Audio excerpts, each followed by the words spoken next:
Welcome back and नमस्कार। So by now I think you would have seen कि भाई law बहुत ज्यादा नहीं बदला है, सिर्फ छोटे छोटे सेक्शंस बदले हैं। तो हम इंटर रिकैप भी कर रहे हैं और आपके सेक्शंस भी अपडेट कर रहे हैं। So what did we do in the previous lecture? We talked about definition of royalty. Royalty हमने बोला था is for basically right for all assets whether tangible or intangible. It is for the transfer of right to use tangible, intangible assets, patent, invention, model, design, secret formula, imparting of information with regard to the above, that is know-how. Use का दिया, चाहे right to use नहीं दिया, सिर्फ use के लिए दिया। फिर हमने बात करी थी know how as a stand alone asset का use is also royalty. And then came equipment which of course is plant and machinery, scientific industrial equipment आ गया। बट यहाँ पर वो जो lease of plant and machinery है और assets to be used in exploration of mineral oil will not come within the definition of royalty. Then we also talked about copyright, music rights, film rights, इनके जो आपके literary rights हैं, इनके जो rights हैं, that is also royalty. Then we went on to understand कि भाई royalty जो transfer आप कर रहे हो rights, जो process कर रहे हो, that could be by any mode. It could be by disk, it could be by cloud, it could be by any mode. Then he also said it always includes computer software. और computer software पे हमने समझा दो बातें कि अगर आपने computer software खरीदा है तो पहली बात आपको राइट टू यूज आया है, you don't own that software and that is royalty under income tax act. But under DTAA अगर आपको राइट मिला है and you don't have the right to modify and resell it as your own copyright, then it is not treated as royalty. तो ये difference आ गया between DTAA as well as income tax. Royalty also includes use of database, whether you own the data or not, whether you have the possession of it or not, location कहाँ पर है doesn't really matter. Process में उसने बोला satellite linkage charges, amplification, conversion for downlinking or any signal, cable, optical fire, किसी भी mode से आप डेटा ट्रांसमिट के पैसे दे रहे हैं, दैट इज ऑल्सो रॉयल्टी। और यहाँ पर हमने बोला था जैसे हमारे पास इंजीनियरिंग एनालिसिस की जजमेंट थी और कंप्यूटर सॉफ्टवेयर, वैसी अभी इस प्रोसेस के लिए जजमेंट नहीं आई है। So it's a grey area as per DTAA, as per income tax. Computer software includes recorded on any disk, tape, perforated media, or any other manner. I think we did this judgement reselling rights वाले की हमने proper detail में बात कर ली थी। फिर हमने बात करी थी payment to access internet based air cargo portals outside India would also come within the definition of royalty because you are using database of a third party. पर अगर आपका इंटरनल कंपनी का एजेंट्स आपस में डेटा यूज कर रहे हैं और उसका कंट्रीब्यूशन दे रहे हैं तो वो रॉयल्टी नहीं आएगी। If software is embedded in the hardware and what you are buying is hardware and software is not separable, तो आप उसको सेपरेट सॉफ्टवेयर कंप्यूटर नहीं मानेंगे and that will be treated as hardware. और जो भी ट्रीटमेंट हार्डवेयर का होगा वो ही उसका होगा। Then we came to fees for technical service. और यहाँ मैंने बोला था the word profession and the word fees for technical service are defined separately in different sections of the income tax act. जब हम TDS पढ़ेंगे तो वहां फीस फॉर टेक्निकल सर्विस और प्रोफेशन अलग कर दिया है, रेट्स ऑफ TDS अलग है। जब हम बुक्स ऑफ अकाउंट्स की बात करेंगे वहां स्पेसिफाइड प्रोफेशन एंड बिजनेस को अलग कर दिया एंड अदर स्पेसिफाइड प्रोफेशन। जब हम रिसीट्स को हेड्स में डिवाइड करने की बात करेंगे तो बिजनेस और प्रोफेशन अलग से डिफाइंड है। So the word profession and fees for technical service will be defined separately. But for 9(7), the word fees for technical service includes professional as well as non-professional service to determine वो India में deemed accrual हो रहा है या नहीं हो रहा है। और हमने कहा था गवर्नमेंट से आ रहा है ऑलवेज टैक्सेबल है, रेजिडेंट से आ रहा है, रेजिडेंट ने इंडिया में सर्विस यूज करी तो डीम्ड एक्रूवल है। नॉन रेजिडेंट से आ रही है फीस और नॉन रेजिडेंट ने इंडिया में यूज करी वेदर इन बिजनेस और नॉट, है ना, that is always going to be deemed to accrue और arise in India. But fees for technical service does not include services for mining, assembly and construction. ये तीन businesses को अभी हमने छोड़ दिया है। इनकी जो फीस है उस पर डीम्ड एक्रूवल का रूल नहीं लगाया जाएगा because we need technical expertise in that field even now and salaries वाला यहाँ नहीं आएगा। तो सैलरी पे आप डीम्ड एक्रूवल का फीस फॉर टेक्निकल सर्विस वाला रूल नहीं लगाओगे। Then we also talk about gifts, और गिफ्ट्स का मैंने बोला था भाई अगला चैप्टर आ रहा है उसमें करेंगे। 9(11) कहता है कि बिजनेस कनेक्शन जो यहाँ पर आपका एस्टेब्लिश हो रहा है या जो आपका रॉयल्टी इंटरेस्ट और फीस फॉर टेक्निकल सर्विस है, वेदर और not there is a physical presence in India, which means आपका इंडिया में परमानेंट एस्टेब्लिशमेंट हो या ना हो, टेरिटोरियल नेक्सस हो या ना हो, उससे डीम्ड एक्रूवल पे फर्क नहीं पड़ेगा। But like I explain to you, in case of in case of DTAA, there is a concept of permanent establishment. Deemed receipt, I said we will do with all the chapters, but basically TDS cut के आया, deemed receipt है. Provident fund में पैसा employer ने डाल दिया, deemed receipt है. NPS में एम्प्लॉयर ने डाल दिया, डीम रिसीट है. आपका recognized provident fund unrecognized बन गया है, तो उसका जो ट्रांसफर बैलेंस है डीम रिसीट है. Interim dividend is a deem receipt, deem dividend is a deem receipt. तो ये सारी बातें होगी. फिर हमने बात करी कि आपका अगर कोई एजेंट है इंडिया के बाहर रहता है और आप उसको कमीशन दे रहे हैं और वो इंडिया कभी भी नहीं आया, उस पर कोई डीम एक्रूअल का क्लॉज नहीं लगेगा. एक सीबीडीटी का सर्कुलर था, वो विड्रॉ भी हो चुका है, पर based on case laws it is still going to be covered by the concept की उसके ऊपर डीम एक्रूअल नहीं लगेगा. Then we went on to the probably more interesting part, which is deemed accrual by way of business connection. This is going to be very vast. Business connection is a business carried out outside India and some activity in India that contributes to those. Business connection कब establish होता है, ये हम module 4 में करेंगे, पर मैंने आपको बताया. फॉर एग्जाम्पल, अगर इंडिया में जो एंटिटी है वो ऑथराइज्ड एजेंट है, उनके पास रिटर्न है, इम्प्लाइड है, तो एजेंट है ही है.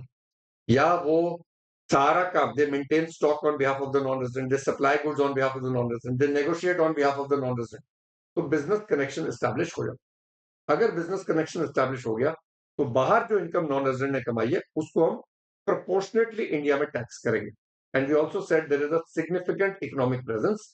एक बाहर की एंटिटी का इंडिया में कोई एजेंट नहीं है, और वो इंडिया में अगर 2 करोड़ से ऊपर का बिजनेस कर लेते हैं या 3 लाख इंडियंस से ज्यादा उनके मेंबर्स हैं, तो एक सिग्निफिकेंट इकोनॉमिक प्रेजेंस हो जाएगा. एंड सेम रूल, बाहर की जो इनकम है that will be proportionately deem to accrue और अराइज इन इंडिया. ना प्रोपोर्शनेट कितनी होगी वो हम ट्रांसफर प्राइसिंग के चैप्टर में करेंगे, उसके फॉर्मूले होंगे जो हम इंटरनेशनल टैक्सेशन में करेंगे. अभी हम बात करें डीम एक्रूअल होगा.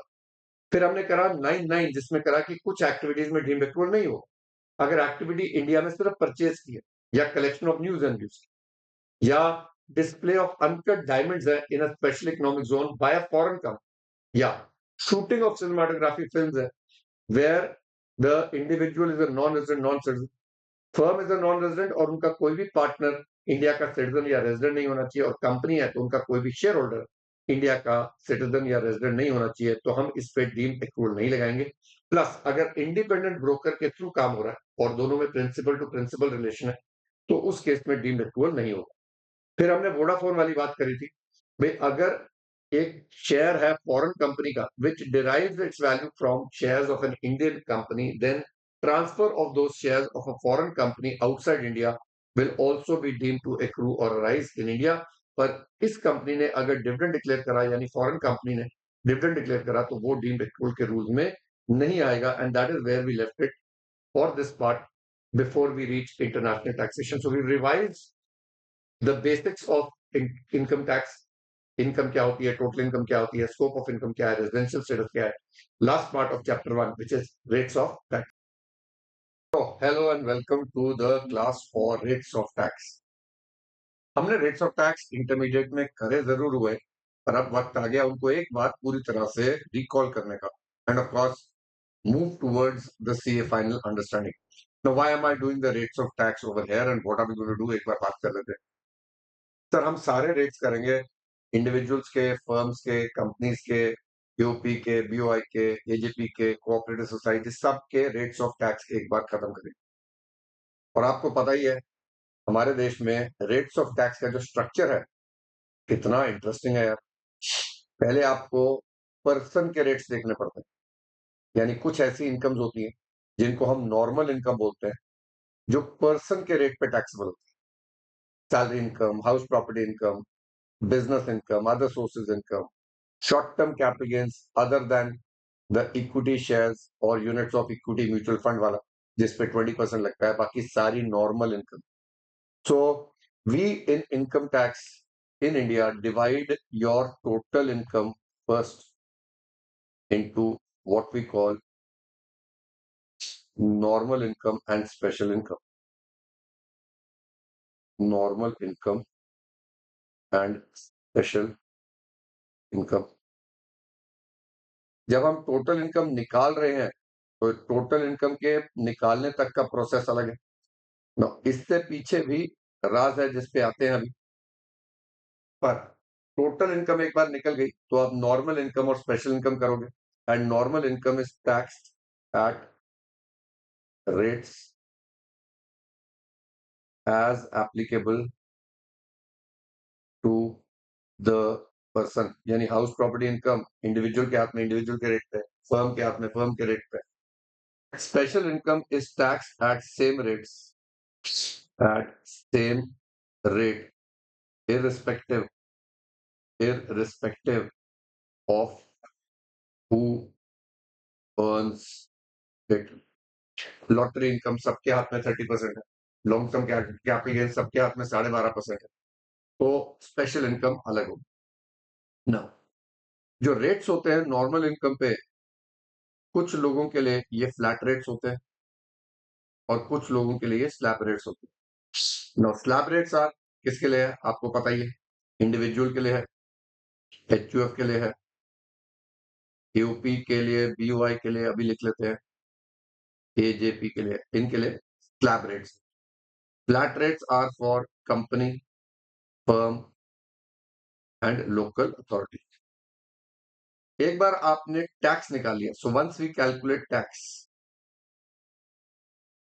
अच्छा, यहां पर आपको देखना पड़ेगा, जब स्लैब रेट्स आता है तो मिनिमम एग्जेम्पशन स्लैब का जो इशू आता है, रेजिडेंट हो नॉन रेजिडेंट हो, क्या वो स्लैब स्पेशल इनकम से मिलेगा नहीं मिलेगा, तो वो सारी बातें करेंगे. सो वी से इन केस ऑफ इंडिविजुअल्स एचयूएफ, चलिए इनको एक काम करते हैं, स्लैब रेट वाले भी लिख लेते हैं यहाँ पर. इन case of people tax at slab rates, the minimum exemption slab can not be set off from special income except, सारे क्वेश्चन कराऊंगा, डोंट वरी, मेरा अपना तरीका है धीरे धीरे दिमाग में अपलोड करने का. Except from long term capital gains and short term capital gains. जो हमारा, अगर आपको याद हो 111 ए होता था, अब 196 हो गया, तो अभी के लिए ऐसा रहता है. Except from long term capital gains and short term capital gains, special वाला वो जो 20% वाला, तो मिनिमम एग्जेम्पशन स्लैब की बात थोड़ी बहुत ही होगी. Now once you calculate tax, अब इसमें से दो बातें होंगी. अगर हम सिर्फ इंडिविजुअल की बात कर रहे हैं and we have resident individual, इसके लिए अगर total income is less than certain limits, अब यहां पर भी ओल्ड स्कीम और न्यू स्कीम आ जाती है. आप देख रहे हो ना कितना इंटरेस्टिंगली इन्होंने बनाया हुआ है. ओल्ड स्कीम में 5 लाख से कम है, न्यू स्कीम में 12 लाख से कम है, तो आपको एक रिलीफ मिलता है, which was earlier under section 87A, अब हो गया है 156. अगर आपकी total income is more then limits, if your total income is more then limits, her person की लिमिट्स अलग है, तो यहां पर एक लगेगा surcharge. That logic remains the same. But इससे भी पहले, अगर यहां पर आपने टैक्स निकाला है and you have certain agricultural income which is more then limits and total income is more then minimum exemption slab, तो आपका पहले यहां होता है पार्शियल इंटीग्रेशन. तो एक सीक्वेंस दिमाग में डालते हैं, पार्शियल इंटीग्रेशन. एक बार पार्शियल इंटीग्रेशन होने के बाद आप सरचार्ज सेस रिलीफ देंगे, और इसके बाद आप ऐड करेंगे cess which is still at the rate of 4%. So sequence of thought, total income निकालिए, स्पेशल और नॉर्मल इनकम में डिवाइड कीजिए, उन पे टैक्स निकालिए, उसके बीच में कई रूल्स हैं जो याद रखने हैं. फिर आप देखेंगे अगर पार्शियल इंटीग्रेशन होना तो वो करेंगे, फिर सरचार्ज होगा या रिलीफ होगा, सेस होगा, वो ऐड करके then we get our what we call tax. पर कहानी यहां खत्म नहीं होती. जैसे हमारे पास दो स्कीम्स हैं, we have old scheme and we have new scheme. चाहे वो इंडिविजुअल है, चाहे वो कंपनी है, चाहे वो फर्म है, सबके लिए ऐसी दो स्कीम्स हैं. ओल्ड स्कीम में टोटल इनकम निकालते समय आपको सारी डिडक्शंस, सारी एग्जेम्पशंस मिलती हैं, पर न्यू स्कीम में आपको कुछ डिडक्शंस और कुछ एग्जेम्पशंस नहीं मिलती है। This is same for company. Company की न्यू स्कीम भी आएगी, इंडिविजुअल की भी आएगी, कोऑपरेटिव सोसाइटी की भी आएगी, सबके लिए न्यू एंड ओल्ड स्कीम है।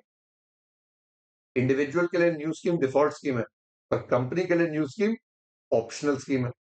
So I'm just trying to prepare you for what is coming and we will pick it up one by one. तो हमें टोटल इनकम निकालते समय ध्यान रखना है हम कौन सी स्कीम से टोटल इनकम निकाल रहे हैं।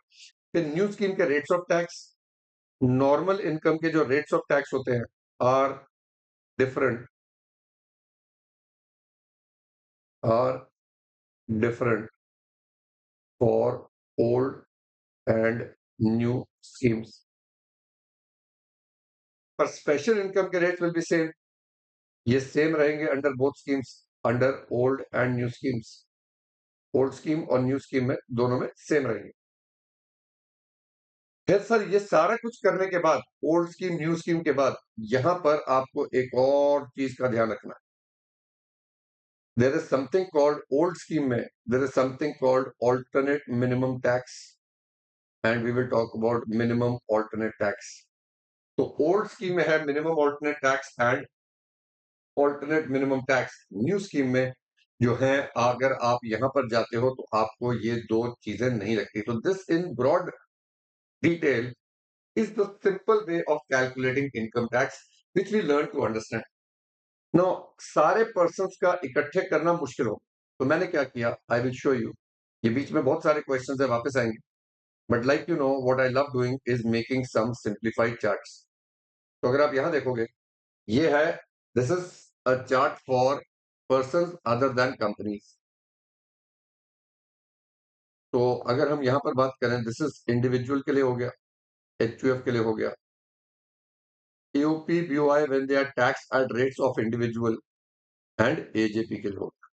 ठीक है, अब इनका एक बार let's go through the broad overview and then one by one we will pick up each of the details. तो पहले एक ओवरव्यू करते हैं and then will pick up the details. तो इंडिविजुअल में ओल्ड टैक्स रिजीम अभी भी है, even under the new act. I thought हटा देंगे, पर नहीं हटाई गई है। ओल्ड टैक्स रिजीम अभी भी है। कुछ ऐसे फायदे हैं ओल्ड टैक्स रिजीम में जो न्यू में नहीं मिलते हैं। और अब 115 BAC हो गया 202। तो this is the new tax regime. और यहां पर लिख दिया मैंने individuals, HUF, AOP, BOI, AJP। Cooperative society के लिए नहीं है, उनकी अपनी स्कीम है, because cooperative society has its own new scheme. Now सबसे पहले the more important part is this is the default tax regime. मतलब बाय डिफॉल्ट ये लोग न्यू स्कीम में कवर्ड है। सीए फाइनल में हम यहां पर पढ़ेंगे, ये 200 है, 201 है, ये दोनों कंपनीज की न्यू स्कीम है। These are for companies. 115 BAD होता था, वो कोऑपरेटिव सोसाइटी के लिए न्यू स्कीम है। तो ये न्यू स्कीम्स जो है कोऑपरेटिव सोसाइटी के लिए, but under the company and cooperative society new schemes, these are optional schemes. यानी अगर ऑप्ट आउट करोगे तो न्यू स्कीम में आओगे, पर इंडिविजुअल का बाय डिफॉल्ट न्यू स्कीम है, आपको ऑप्ट आउट करना पड़ेगा। छोटी छोटी बातें दिमाग में डालना शुरू करेंगे। So let us focus on just the individuals. Now, remember whether these are resident or non-resident, the schemes will have the same logic. Obviously, कहीं बीच में छोटा छोटा गैप आए। अगर हम यहां से शुरू करें, टोटल इनकम निकालने का तरीका है is with all deductions and exemptions. But यहां पर total income with certain adjustments है। तो आप मेरे मेरे यहां पर ना चार धाम है। This is the first one for calculation of individual. पहला धाम, एक ओवरव्यू। ये आएगा second chart. Let us see where I have given you. तो हम लोग क्या करेंगे, ये पूरा 115 BAC भी पढ़ेंगे विच इज 202, और उसके एंड में 202 में चैप्टर वाइज कौन सी चीजें नहीं लेनी है, क्या क्या इफेक्ट आएगा, वो हम एक बार याद कर लेंगे। So 115 BAC which is now 202 is going to be the method for calculating total income. तो जो टोटल इनकम यहां आ रही है, और जो टोटल इनकम ओल्ड स्कीम में आ रही है वो हल्का सा फर्क हो सकता है। सिमिलरली जब हम कंपनी का करेंगे, कोऑपरेटिव सोसाइटी का करेंगे, उनके भी ऐसे ही चार्ट्स आपको मिलेंगे। देन टोटल इनकम आप नोट कर रहे हो, we are dividing it into special income and normal income. यहां पर भी आप देखो special income and normal income दोनों में सेम तरीके से डिवाइड करना है। And if you note, special income का रेट दोनों में सेम रहेगा। Now what is the rate? Virtual digital asset का रेट ऑफ टैक्स इज 30%। ये आ गया है सेक्शन 194 ऑफ द आईटीए। अरे बाबा, कहां चला गया? 194 of ITA 2025। Then we have long term capital gains, normal long term capital यानी जो आपका long term capital gains on any asset, land, gold, building, 12.5%। Section now becomes 197, पुराना सेक्शन था 112। Long term capital gains under 198, ये आ गया 112 ए वाला। Now remember, ये जो आपके सेक्शन थे, equity shares, units of equity mutual fund, derivatives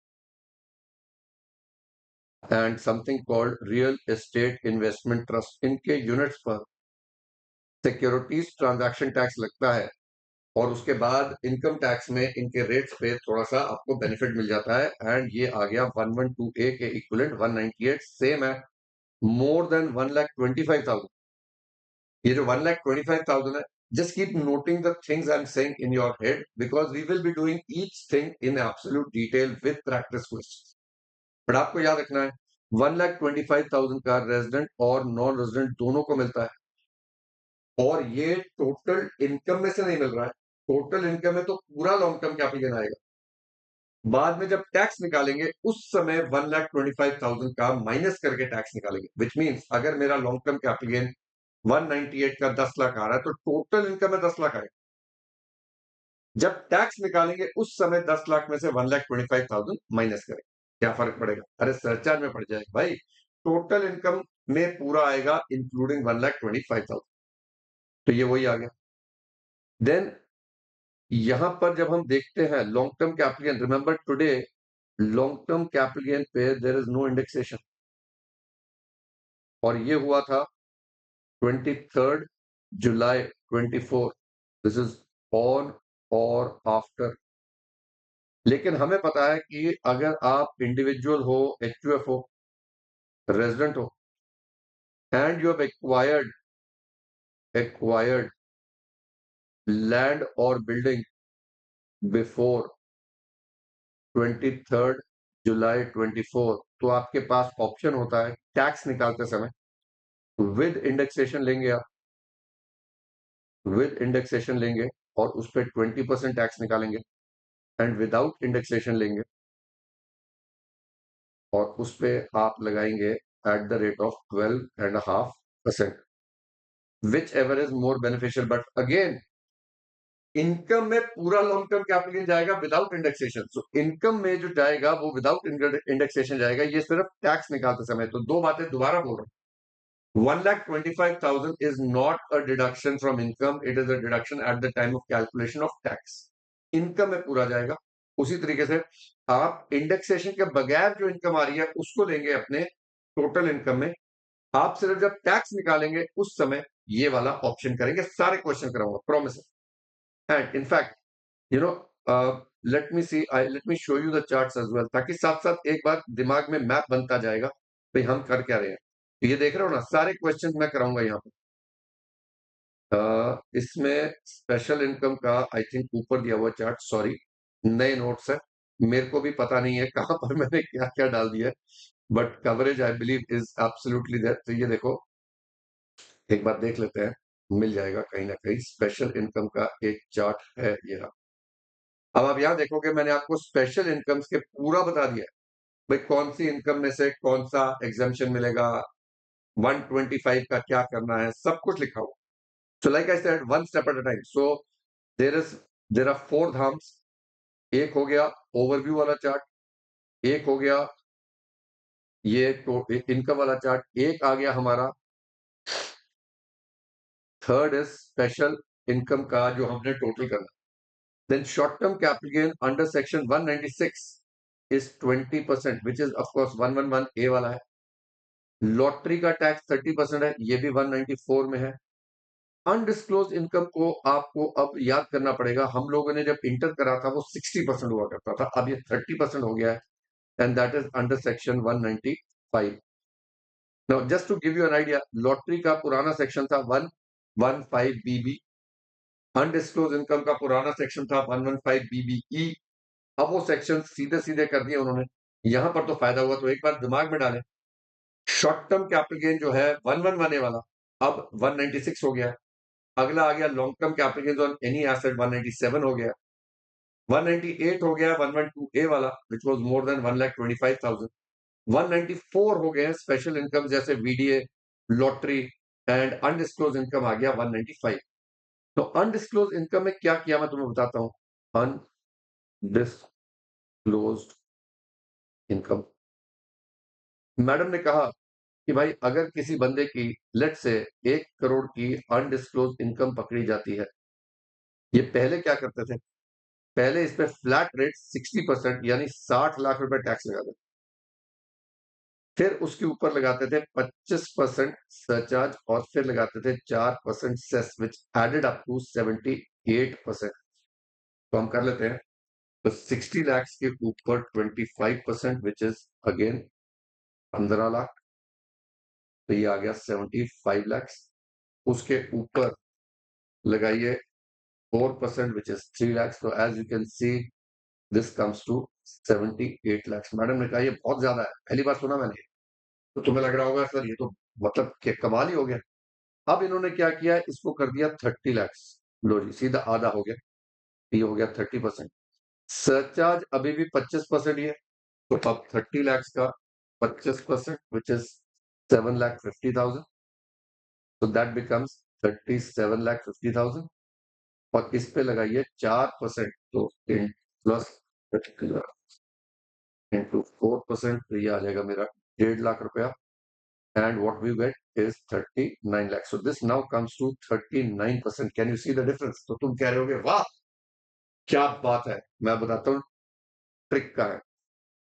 यहां पर पेनल्टी लगा करती थी 10% ऑफ टैक्स, तो 6 लाख रुपए। यहां पेनल्टी लग गई है, उन्होंने ये वाला सेक्शन हटा दिया जो स्पेशल पेनल्टी देता था on undisclosed income. Now it goes to misreported income.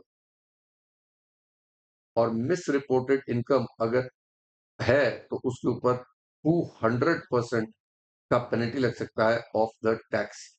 तो अगर मैं 39 लैक्स का 200% करूं तो बेटा 78 लैक्स का पेनल्टी लग सकता है। अब आप देखोगे मजा आया। बट प्रॉब्लम यह है कि पेनल्टी वेरेवर लेविएबल में भी लेविड होता है। इट इज नॉट कि पेनल्टी लगेगा ही लगेगा। पेनल्टी लगाने के लिए आपको करना पड़ता है कि ये विलफुल डिफॉल्ट है। So yes, there is some relief I would say over here, but penalty का आपको ध्यान रखना पड़ेगा। So we will look at all of this as we slowly progress. I hope ये वाली बात आपको याद हो जाएगी कि भाई अब अंडर अनडिस्क्लोज इनकम में, और ये भी जब आईटीए आया था ना 25, तो ये उतना ही था। पर अब आ गया है फाइनेंस एक्ट 26, जिसमें ये अमेंडमेंट करा गया। Because I told you ITA से फाइनेंस एक्ट में 83 अमेंडमेंट्स करी in the Income Tax Act 25. One of them amendments was this particular amendment. So अब आप देख रहे हो यहां पर आ गया हमारे पास स्पेशल इनकम के रेट्स हो गए, सेक्शंस हो गए। नॉर्मल इनकम पे स्लैब रेट्स लगते हैं, तो slab rates are over there only. 4 lakh पे नील है, अगले 4 लाख पे 5% है, अगले 4 लाख पे 10 है, अगले 4 लाख पे 15 है, अगले 4 लाख पे 20 है, अगले 4 लाख पे 25 है, और बैलेंस पे इट इज 30%। ये मिस प्रिंट आ गया है, इसको यहां से हटा दें please. This is nothing to do there, which actually means कि ओवर हेयर आपका 3 लाख का टैक्स बनेगा अप टू अ इनकम और total income of 24 lakh. So 24 lakh की टोटल इनकम, आपके पास 3 लाख का टैक्स बन रहा है। ठीक है। Now we also have now 87A, and under the new scheme 87A मिलता है which is 156, which is given to you if total income is less than equal to 12 lakh, और ये दिया जाता है सिर्फ रेजिडेंट, और वो भी सिर्फ इंडिविजुअल को। यानी ऊपर मैंने लिख दिया ये रेट्स एओपी एचयूएफ सबके लिए है, पर जो इंडिविजुअल के लिए आ रहा है उसको याद करते जाएंगे। टोटल इनकम अगर 12 लाख से कम है तो आपको रिलीफ मिलेगा up to 60,000 rupees, but under the new scheme not available, not available from tax on special income. किसी भी स्पेशल इनकम से आपको 156 का रिलीफ न्यू स्कीम में नहीं मिल रहा। सो टोटल इनकम अगर 12 लाख या उससे कम है and you are a resident and you are an individual, only then you get this relief, वो भी स्पेशल इनकम के टैक्स से नहीं मिल रहा। प्लस अगर आपकी इनकम 12 लाख से थोड़ी सी ज्यादा है तो आपको एक मार्जिनल रिलीफ ऑफ 156 मिलता है, जिसके हम डिस्कशन करेंगे। So this is the relief ना। अगर आपका मैंने बोला एग्रीकल्चरल इनकम है तो पार्शियल इंटीग्रेशन होगा, and this is before, so we say एक एक मैं नंबर डालता जाऊं या थिंक यहां पर हो जाएगा। So we say partial, partial integration is before relief surcharge and cess. तो आप पहले पार्शियल इंटीग्रेशन करेंगे, पार्शियल इंटीग्रेशन के बाद टैक्स आएगा, उसके ऊपर आप सरचार्ज या रिलीफ देंगे, and then you will add cess. So surcharge and उसके साथ मार्जिनल रिलीफ आएगा एंड सेस। नाउ यहां पर आपके पास अब जो फिगर आएगा उसको बोला जाएगा टैक्स टू। ये सारा कुछ करने के बाद जो फिगर आएगा ये आ जाएगा टैक्स टू। इसको भी हटा दीजिए यहां से और इसको भी हटा दीजिए, तो ये तीन को यहां जरूरत नहीं है। So this is what we have is tax two, which is the tax under the new scheme. अब चलते हैं बेटा ओल्ड स्कीम में, अभी कहानी बहुत बाकी है। अब टोटल इनकम निकालने का तरीका जो अलग है वो तो है ही है, बट अब special income, normal income same है, पार्शियल इंटीग्रेशन, फिर उसके बाद आपको सरचार्ज, मार्जिनल रिलीफ, और यहां पर you can also say relief under section 156। ये सारा कुछ यहां पर आ जाएगा। Then this is still tax A, यानी आपने यहां पर, अच्छा यहां पर जब हम 156 ले रहे हैं, ये भी सिर्फ इंडिविजुअल को, रेजिडेंट को मिलता है अगर total income is less than equal to 5 lakhs। और यहां पर is available, is available from tax on special income except, except 198 and 195, यानी अनडिस्क्लोज इनकम, और वो जो long term capital gains on equity shares है 112A वाला, वो उसके अगेंस्ट, उसके टैक्स के अगेंस्ट नहीं मिलता है। बाकी सारे स्पेशल इनकम के टैक्स के अगेंस्ट मिल जाता है, लॉटरी के टैक्स के अगेंस्ट मिल जाता है, short term capital gains under 196 के टैक्स के अंडर मिल जाता है। तो ये एक पॉइंट्स हम याद रखेंगे, and we will do enough questions to ensure कि आपके दिमाग के सबकॉन्शियस में बैठ जाए। पर अभी भी हमारा इनकम टैक्स कैलकुलेट नहीं हुआ है अंडर ओल्ड स्कीम। अच्छा यहाँ नॉर्मल के स्लैब हुई है 2.5 लाख तक मिला, अगले 2.5 लाख पे 5% है, अगले 5 लाख पे 20% है, विच मीन्स 10 लाख तक आपके पास 1,12,500 आ रहा है। और अगर आप रेजिडेंट है, सीनियर सिटीजन है, तो पहला स्लैब 3 लाख हो गया, और रेजिडेंट वेरी सीनियर सिटीजन है तो पहला स्लैब 5 लाख हो गया। तो विच बेसिकली मीन्स अगर हम 2.5 लाख का स्लैब लें, 3 लाख का लें और 5 लाख का लें,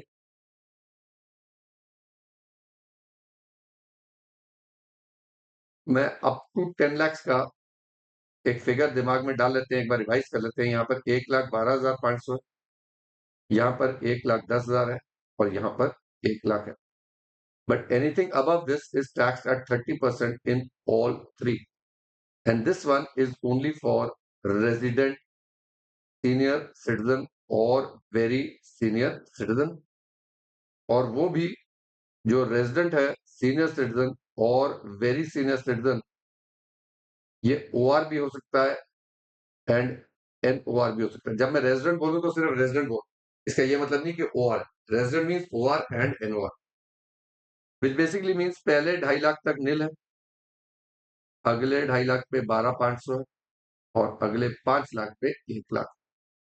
यहाँ पर 3 लाख पे निल है, 2 लाख पे 10,000 है और 5 लाख पे 1 लाख। यहाँ पर 5 लाख पे निल है और 5 लाख पे 1 lakh. So that becomes my basic slabs.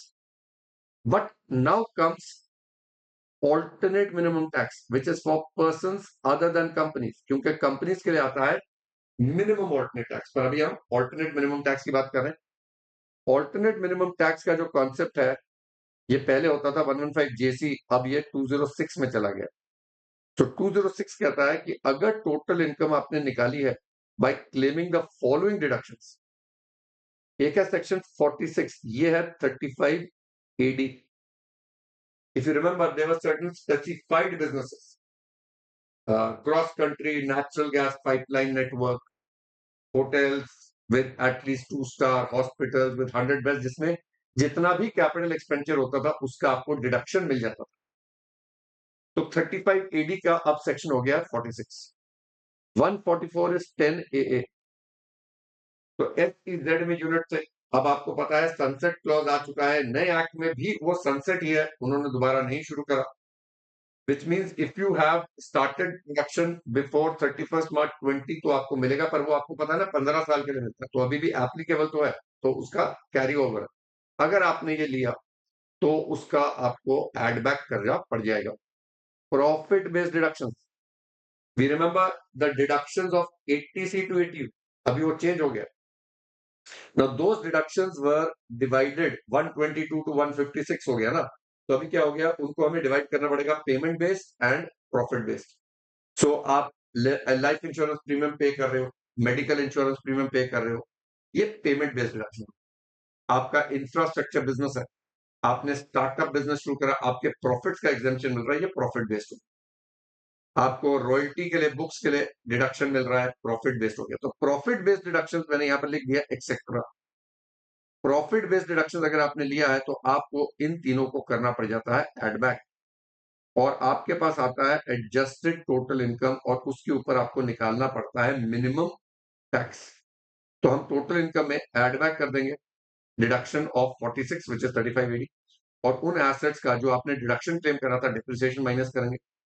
10 AA 144 का आप एड बैक करोगे, profit based deduction add back करोगे, एडजस्टेड टोटल इनकम आएगा, उस पर 18.5% आप निकालेंगे टैक्स, और उस पे ऐड करेंगे surcharge and marginal relief is applicable and cess, and what you now get is B. अब ए और बी में से जो भी ज्यादा है आपको वो देना पड़ेगा। You will have to pay A और B whichever is higher, and if you are paying B, चलो ए और B whichever is higher becomes your tax 1, and you have an option to choose tax 1 और tax 2 is what you want to pay. But if you choose tax 1 and उसमें आपने B pay करा and B is more than A, then B minus A is tax credit which is allowed to be carried forward as per new law. तो ये हो गया बेटा एक बार हमारा पूरा चार्ट। Now I want you to take a pause, I want you to probably if you want revise this once, go through it. मैं तो आगे लेक्चर ले रहा हूं, पर आप लोगों को यहां पर रुक के एक बार इसको रिवाइज करो, and then we take it each one by one. We will then go to calculating tax on normal income. We will go to calculating tax on special income. We will go and look at partial integration. We will look at क्या कहते हैं 115 BAC, which is now 202 में कौन से deductions allow नहीं होते हैं, और हम ओवरऑल एक मैक्सिमम सरचार्ज का भी आता है, जो आपको याद होगा लॉन्ग टर्म कैपिटल गेन्स और आपका ये शॉर्ट टर्म कैपिटल गेन्स, यानी 196, 197, 198, एंड डिविडेंड इनकम के ऊपर जो मैक्सिमम सरचार्ज होता है दैट कैन बी 15%, 25% या 37%, उन पे नहीं लगता है। तो that is my fourth chart. तो ये चार चार्ट से हम पहले इसको खत्म करेंगे, and then we move on to companies and firms. I am sure you've revised this, you've taken the chart inside your mind. Now one by one we will go and look at each of these points. तो आइए chapter शुरू करते हैं। What is special income and what is normal income? By now we know special income and normal income क्या होती है. Normal income is one which is taxable at rates as applicable to the assessee, slab rates or flat rates. So normal income कई बार slab rates पे tax होती है और कई बार flat rates. This is for company, this is for firm and this is for local authority. Slab rates are obviously for individuals, HUFs, AOP, BOI and AJP. पर जो स्पेशल इनकम होती है बेटा, it is taxable at the same rate in the hands of all person. तो special income first is always taxed at flat rates and it is the same rate whether it is for firms etc. यहाँ पर मैंने आपको बता दिया normal income है salary, house property, business, other sources, short term capital gain other than 196. Individual के लिए slab rates है जो नीचे दिए हुए हैं. एचयूएफ के लिए भी स्लैब रेट्स है. फर्म का रेट ऑफ टैक्स याद कर लीजिए दोबारा से 30% है. डोमेस्टिक कंपनी का रेट ऑफ टैक्स 30% होता है पर 25% होता है if turnover is less then 400 crore in the tax year 24-25. यानी अगर हम टैक्स ईयर 26-27 के रेट की बात करें तो ऑब्वियसली एक साल छोड़ के देखना है. Same rule continues in the new act. Foreign company का रेट इज 35%.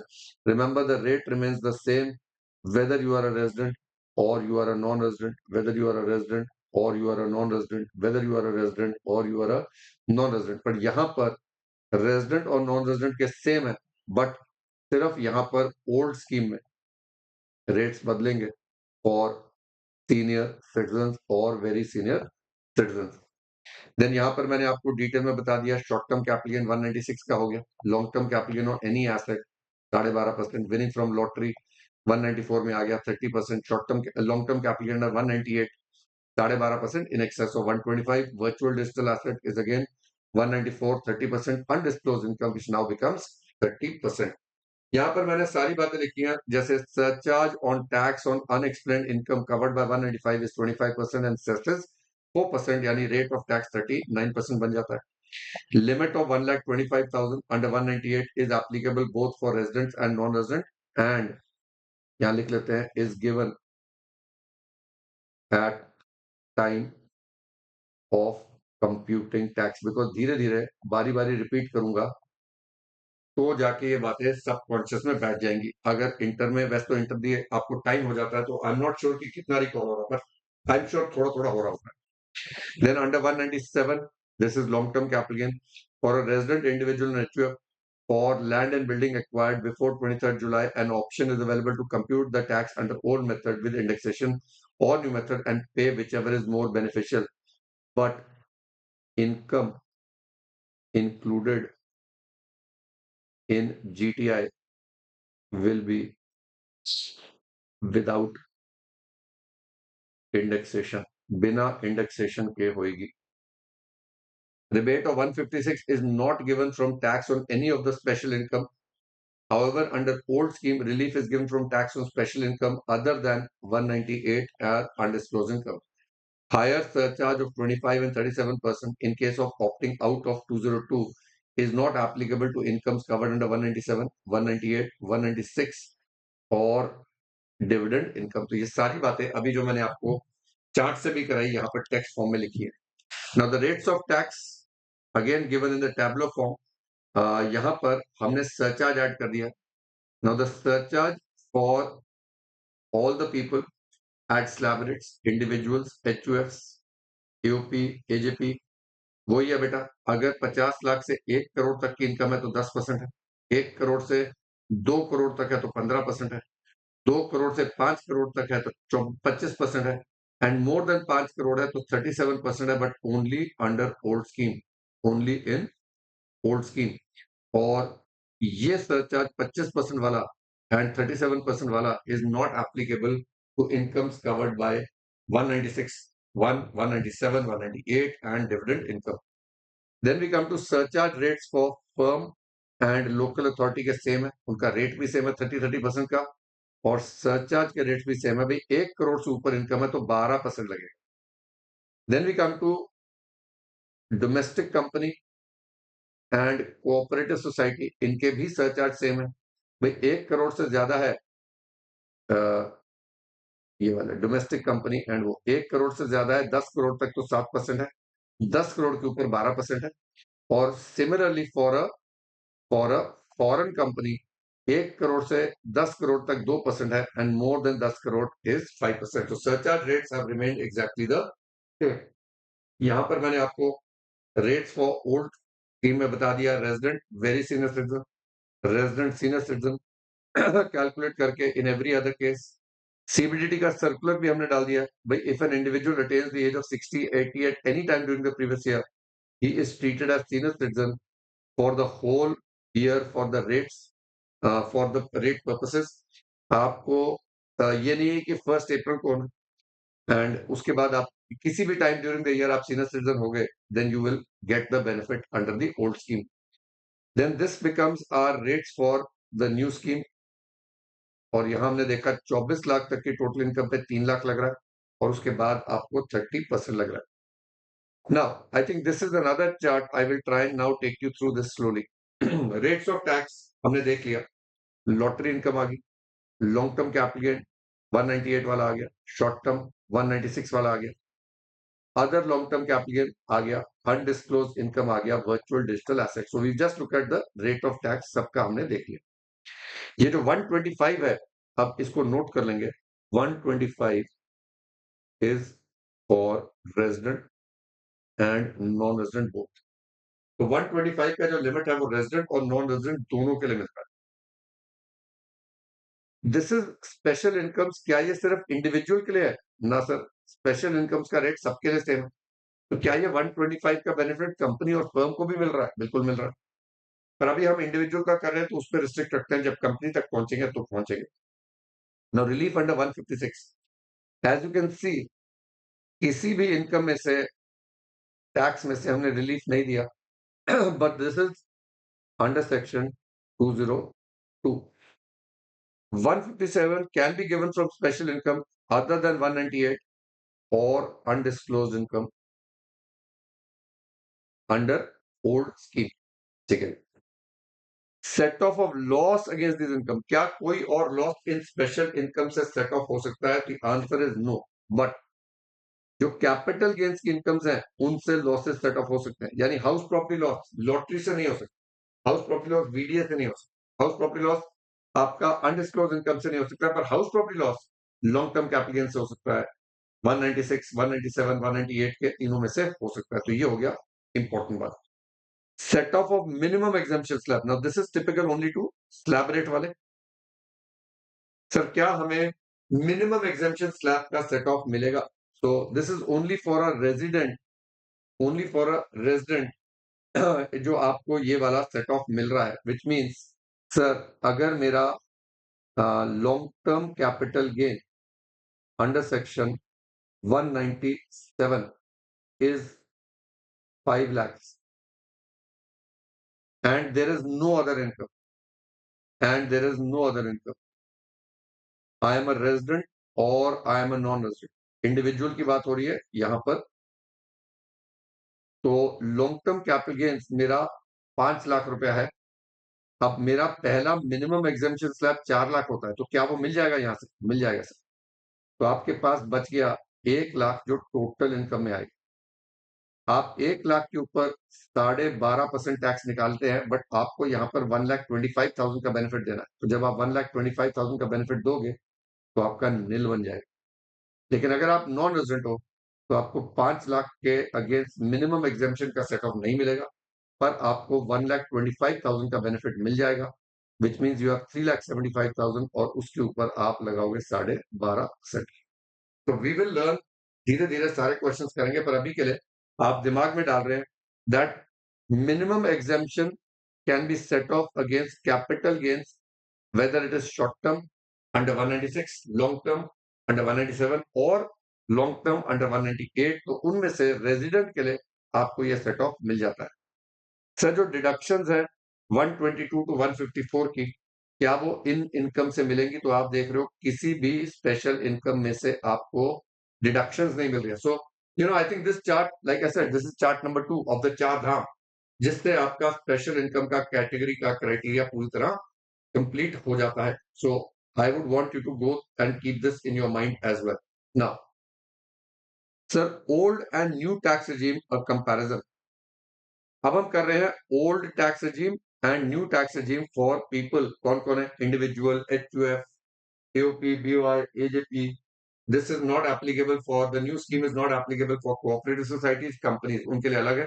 और फर्म्स के लिए कोई न्यू स्कीम है ही नहीं। ठीक है सर। स्लैब रेट्स हमने कर लिए। टोटल इनकम निकालते समय, while computing the total income under the new tax regime, certain deductions and exemptions allowed under old will not be allowed। और ये हमने इसी चैप्टर में लेटर इसको डिस्कस करा हुआ। So we will do this later. पहले टैक्स निकालेंगे, फिर देखेंगे टोटल इनकम में क्या फर्क है। तो यहां पर आ गया मिनिमम एग्जामेशन स्लैब, नो टैक्स, वो 2.5 लाख आ गया। ये सीनियर सिटीजन का आ गया, यहाँ 4 लाख है। अच्छा, यहाँ पर आपका सीनियर सिटीजन या वेरी सीनियर सिटीजन को कोई स्पेशल इज्जत नहीं दी जाती है। सबके लिए the rate is 4 lakhs, whether you are a resident, you are a non resident, whether you are a senior citizen, very senior citizen, doesn't matter, सबका रेट इज 4 lakhs। नाउ 156 आ जाता है only resident plus OR, resident plus OR और resident plus NOR individual. Old scheme में total income 5 lakh से कम है, सारा बता चुका हूँ। Rebate is up to 12,500 or the amount of tax whichever is less. Rebate can be claimed from tax on special income other than tax under 198 or on undisclosed income under 195। यहाँ पर है only for a resident, again OR और NOR, and only for an individual, यानी HUF वगैरह को rebate नहीं मिलेगा। Total income 12 lakh के उससे कम है तो आपको 60,000 तक या amount of tax whichever is less, and where total income is more than 12 lakh, relief of an amount equal to the amount by which the tax including surcharge exceeds the income. तो including surcharge तो आएगा नहीं, which the tax exceed the income exceeding 12 lakh. इसको एक बार करेंगे अभी, we will just come back to that. Surcharge के रेट्स मैंने आपको बता दिए हैं, यहाँ पर लिख दिया है there is no 37% surcharge here. Marginal relief surcharge जब लगेगी, कॉन्सेप्ट सेम है दोनों में। हेल्थ एंड एजुकेशन सेस दोनों में सेम है। मैक्सिमम मार्जिनल रेट दोनों में चेंज हो जाएगा। What is MMR? It is the rate of income tax applicable in relation to the highest slab of income in case of an individual which becomes 42.744 and over here it becomes 39%। यानी अब हमें ये एक बार करने के बाद we are going to do some calculations of the tax. चलिए, मैं इस कंट्रोवर्सी पे आऊंगा। At final level you need to know कि 87A 156 का क्या कंट्रोवर्सी है, but just a quick, and I will trust you guys, you are final students. जो सिंपल वाले क्वेश्चंस हैं मैंने दिए हुए हैं, पर कैलकुलेशंस आप करेंगे।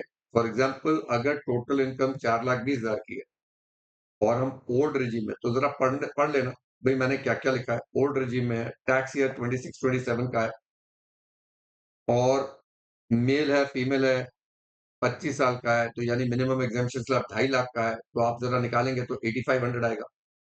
And we are assuming this person is a resident, तो इसको हम 87A 86 सॉरी 156 का दे देंगे रिबेट, तो टैक्स नहीं लाएगा। Similarly if it is 75 years resident, तो स्लैब बदल जाएगा, 3 लाख वाला हो जाएगा, रिलीफ फिर भी मिल जाएगा। अगेन रेजिडेंट 85 ईयर्स, तो पहले तो क्योंकि 420 है टैक्स ही नहीं लगेगा। पर अगर वो नॉन रेजिडेंट है तो आप दो बातें याद रखना, एक तो 2.5 लाख का स्लैब लगेगा, नॉन रेजिडेंट को स्लैब 2.5 लाख का है, तो 8500 टैक्स है, रिलीफ नहीं मिलेगा, तो आपका टैक्स बन जाएगा 8840।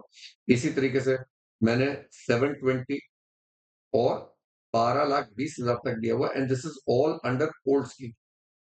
ओल्ड स्कीम, अब ओल्ड स्कीम में आपको पता है 7,20,000 पे कोई भी रिलीफ नहीं मिल रहा। सिमिलरली यहां पर भी कोई भी रिलीफ नहीं मिल रहा, बिकॉज वो 5 लाख तक मिल। Then we come to where no surcharge under new tax regime and old tax regime। अब यहां कंपैरिजन करके देखें। So we are now on a total income of 5 lakh. Old में 2.5 लाख का स्लैब है, न्यू में 4 लाख का है, तो 5 लाख की इनकम पे 12,500 आ रहा है। यहाँ पर 5 में से 4 निकाल दीजिए, एक के ऊपर 5%, तो 5,000। यहाँ पर भी आपको रिबेट मिल जाएगा क्योंकि टोटल इनकम 5 लाख से कम है, 5 लाख या उससे कम है, और यहां पर भी मिल जाएगा, तो टैक्स इफेक्टिवली दोनों केस में निला। और अगर टोटल इनकम मेरी 7 लाख की है, तो यहां पर आपका on 5 lakhs it is 12,500, and on 2 lakhs it is 20% plus 12,500, 52,500। आप कैलकुलेशन करके देख लीजिए, कोई रिलीफ नहीं मिलेगा because total income exceeds 5 lakhs। लेकिन जब हम यहां आते हैं, आपका टैक्स में से मिल जाएगा because total income is less then और इक्वल टू 12 lakhs। तो आप देख रहे हैं ओल्ड और न्यू टैक्स रिजीम में अगर टोटल इनकम सेम रहती है, that is one assumption, because total income तो बदलेगी, पर अगर सेम रहती है देन आपका टैक्स ऑलवेज न्यू स्कीम में कम आएगा। 12 लाख तक में यहां आप देख रहे हो टैक्स पड़ रहा है 1,79,400, यहां पर नील पड़ रहा है क्योंकि आपको 156 का रिलीफ मिल रहा है 60,000 का। तो ये एक बार कंपैरेटिव एनालिसिस कर लीजिए ना। Marginal relief for rebate under 156 which is 87A।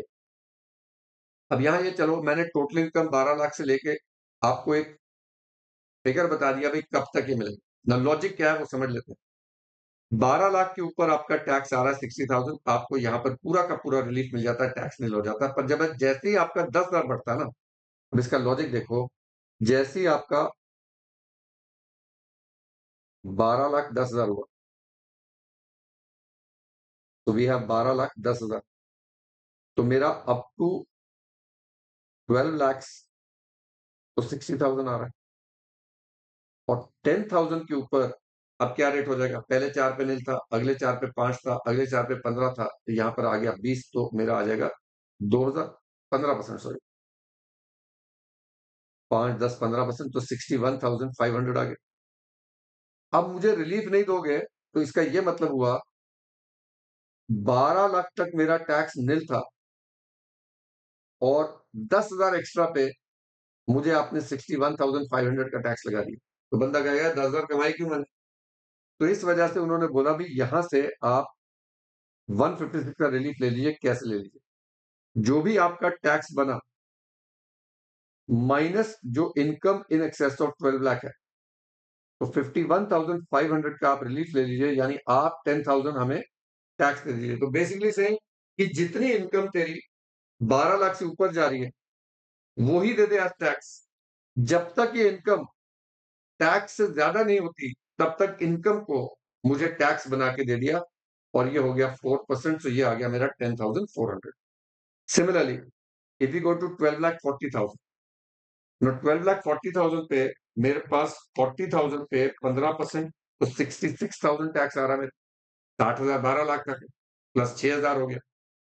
अभी भी मेरी income in excess of 12 lakh is 40,000 और टैक्स बन रहा है 66, तो क्या बोलेगा 66 माइनस 40,000, 26,000 का रिलीफ हो जाएगा, यानी 40,000 का आप टैक्स दे दो plus cess. Similarly we go to 1270, यहां पर आप 70,500 है, पर अभी भी आपका जो इनकम है वो 70,000 है, is in excess of 12 lakh, but tax is 7,500, तो यहां पर आपको 500 का रिलीफ मिलेगा। तो the actual figure is 12,70,588 where the relief goes to zero, और इसके बाद आपको रिलीफ मिलना बंद हो जाएगा because at 1280 when we calculate the tax is 72,000। Now the income exceeds the tax, therefore there is no relief. Now you need to pay 72,000 plus tax. तो आप देख रहे हो प्रोग्रेशन में चल रहा है, एकदम से झटके से टैक्स बढ़ नहीं रहा है। I have also given you, remember 156 is applicable only to a resident, तो मैंने आपको क्वेश्चन नॉन रेजिडेंट के लिए, तो you can please practice these questions, I will tell you till where, यहां तक प्रैक्टिस कर लो ताकि हम अगले उसमें we will do the search out part. Now let me just take you through the controversy of 186 156। He says an assessee being an individual resident in India, Berak Teron, shall be entitled to a deduction of 100% of the income tax payable or 12,500, whichever is less, from the income tax computed before allowing the deduction under this section, chargeable on the total income for any tax year if the total income does not exceed 5 lakh rupees. Where the total income of the resident individual assessee for any tax year is chargeable under 202. यानी ये हो गया old scheme के लिए और ये आ गया new scheme के लिए। Then, for income tax computed before allowing the deduction under this section, the following deductions shall be allowed if the income does not exceed 12 lakh rupees, then 60,000 or tax, whichever is less. If the income exceeds 12 lakh rupees and the income tax payable on the total income exceeds the amount by which the total income is in excess of 12 lakhs, an amount equal to the amount by which the income tax payable on such total income is in excess of the amount by which the total income exceeds 12 lakhs. ये simplify करी language, basically वही है जो अभी बोला मैंने भाई, अगर 12 लाख से ज्यादा है एंड आपकी जो income in excess of 12 lakh है वो टैक्स से नहीं है ज्यादा, तो जितना टैक्स बना उसमें से इनकम एक्सेस ऑफ 12 लाख को माइनस करके बाकी को रिलीफ दे दो। Now note the main part, the deduction under subsection 2 shall not exceed income tax payable as per rates provided in section 202। now 202 में नॉर्मल इनकम के रेट्स थी अंडर न्यू रेजिम, तो यहां बड़ा क्लियर कर दिया इन्होंने कि भाई अंडर द न्यू रेजिम, जो उन्होंने बोला है अंडर सबसेक्शन 2, बड़ा क्लियर कर दिया। पहले कंट्रोवर्सी थी, अभी बताता हूं क्यों थी, पर अब नए एक्ट में देयर इज नो कंट्रोवर्सी। उन्होंने क्लियरली बताया है कि 156(3) is applicable to subsection 2 and it says that the deduction under subsection 2 shall not exceed the income tax payable as per rates provided in section 202, which is normal income, which basically means no relief under section 156 on tax on special income, because remember special incomes के tax आ रहे हैं 194 में, 196 में, 197 में, 198 में। उसने बोला है 202 वाले टैक्स से ऊपर नहीं जा सकता, विच मींस नॉर्मल इनकम के टैक्स से ऊपर आपको रिलीफ नहीं मिलेगा। पर ऐसी लाइन आप देख रहे हो यहां missing, which therefore will leads you to the assumption कि भाई स्पेशल इनकम से मिल सकता है। पर 198 में लिख दिया जाके, 198 में लिख दिया कि no relief under section 156 from tax under section 198, तो ये 150 198 में लिख दिया। सिमिलरली 195 में लिख दिया कि भाई आपको 156 का रिलीफ इसके टैक्स से नहीं मिलेगा। तो thus we infer that 198 and 195 के टैक्स में से रिलीफ नहीं मिलेगा, बाकी सारे टैक्स ऑन स्पेशल इनकम में से आपको मिल जाएगा, but only under the old scheme. ये कंट्रोवर्सी पिछले बार आई थी 87A में, ऐसे वर्डिंग थे जिससे ये पता नहीं चल रहा था कि ये जो क्लॉज डाला गया है वहां पर प्रोविजो था। प्रोविजो में ये नहीं पता चल रहा था कि वो ओल्ड स्कीम का प्रोविजो है या न्यू स्कीम का प्रोविजो। हालांकि मैंने जब उसको इंटरप्रेट करा था उस समय मैंने तब भी यही बोला था कि ये प्रोविजो न्यू स्कीम में आया है, ओल्ड स्कीम में नहीं आया है। पर इनकम टैक्स डिपार्टमेंट ने अपनी वेबसाइट पे 87A का रिलीफ डिसअलाउ करना शुरू कर दिया under old and new scheme. उन्होंने जो फॉर्म निकाला उसमें मिलता ही नहीं था, बेसिकली अलाउड ही नहीं था। इसके ऊपर जजमेंट आई थी जिसने बड़े क्लियरली बोला था कि भाई ओल्ड स्कीम में 87A का रिलीफ मिल सकता है from special income, the provision is only applicable to one up to the new scheme. पर वो कंट्रोवर्सी अब खत्म हो गया, मैंने यहाँ दे दिया आपको controversy if you want to follow it, but वो कंट्रोवर्सी खत्म हो गया बिकॉज नए एक्ट में the wordings are very clear. Subsection 1 हो गया है, सबसेक्शन 2 हो गया है और सबसेक्शन 3 में क्लियरली बोल दिया है कि the restriction is only for subsection 2। तो ये आप एक बार पढ़ लोगे and then comes rounding off total income and net tax payable. अब आ गया 516। पहले ये सेक्शन होते थे 288A 288B, पर वो 516 में दो क्लॉज आ गए। कहता है the amount of total income computed और एनी अमाउंट पेबल और refundable under the act shall be rounded off to the nearest multiple of 10 rupees, ignoring any part of a rupee consisting of paise, and thereafter, if such amount is not a multiple of 10, then such amount shall be increased to the next higher amount, which is a multiple of 10, if the last figure in that amount is 5 or more. तो 5 रुपए और उससे ज्यादा है तो आगे ले जाओ, लेस देन 5 रुपए तो पीछे ले आओ। बट यहां पर the point to note is बेटा, what your rounding off is total income, यानी 5 हेड्स की income, GTI clubbing set off के बाद टोटल इनकम को राउंड ऑफ करना है to the nearest multiple of 10 rupees, उससे पहले कुछ भी राउंड ऑफ नहीं करना। फिर आप इस पे टैक्स निकालोगे, सरचार्ज, सेस, सारा करने के बाद आपका टैक्स पेबल आता है, ठीक है? उसके अंदर आप इंटरेस्ट ऐड करते हो for late filing of return, for advance tax, for so, then इसके अंदर आप फीस ऐड करते हो, है ना? फिर इसमें से आप एडवांस टैक्स माइनस करते हो, टीडीएस माइनस करते हो, टीसीएस माइनस करते हो, कोई सेल्फ असेसमेंट टैक्स आपने रिटर्न से पहले पे कर दिया वो माइनस करते हो, और उसके बाद आता है अमाउंट पेबल या रिफंडेबल। मैं यहां पर इसको ना, I generally don't call it payable, I say liability, ताकि दिमाग में क्लियर हो जाए। लाइबिलिटी आपकी इतनी बनी है, और इसको ऐड करके, ये टैक्स लाइबिलिटी थी, इनको ऐड करके टोटल लाइबिलिटी आ जाती। आपने टैक्स लायबिलिटी और टोटल लायबिलिटी को राउंड ऑफ नहीं करना है। आपने माइनस करने के बाद ये जो अमाउंट आया ना, इसको राउंड ऑफ करना है। बस इसको याद रखो, 2 स्टेजेस पे राउंड ऑफ है, ये वाला राउंड ऑफ। पैसों में तो हम फिगर लेते नहीं, अगर 0.67 आ रहा है तो उसको आगे ले जाओ, 0.45 आ रहा है तो पीछे ले आओ, वो पॉइंट्स में नहीं लेना। बट मल्टीपल ऑफ 10 रुपीज का rounding off will only be for 2 stages, one is total income and the other is amount payable और रिफंडेबल। तो चलिए क्वेश्चंस करो and then play the next video.